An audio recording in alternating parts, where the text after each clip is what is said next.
being in a space where I wouldn't say I was the first, but I'm definitely a first in the circle. When you see the big players stepping up, stepping out because they have the funding, because they have the resources, because they have the staff, it challenges your soul, but for me, my soul is so solid.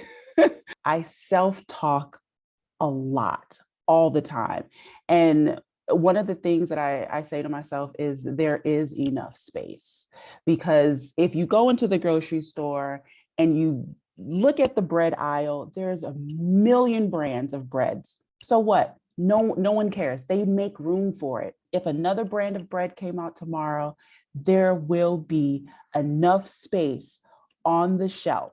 And if there's not enough space in that store, there is another store that will accommodate for your brand. It's really, the self-talk is the biggest part of getting through that imposter syndrome. That was a challenge in itself to find my niche. You get there and you are excited and you're eager, but everyone there is awesome and eager and excited. So you find out what makes me stand out, what makes me special, and you just have to carry that throughout your entire journey.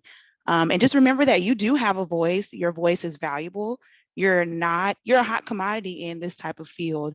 Not everyone looks like you. Your experience is different, and you have to speak up and always be willing to. You should walk into a room and be confident.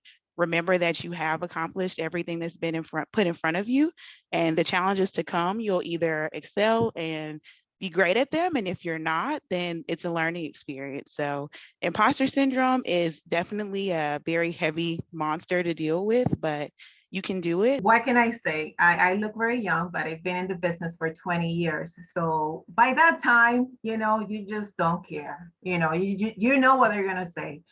Where's your boss? I am the boss.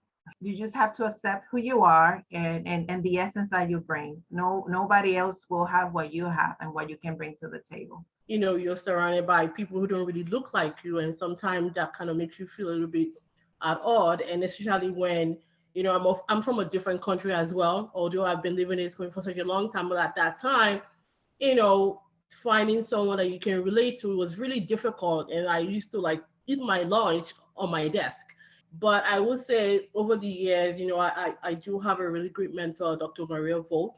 Every time I feel like that, I'll reach out to her, and she would tell me, Lola, show them that person, that used to lead my organic chemistry class. And and then I will get back to my normal self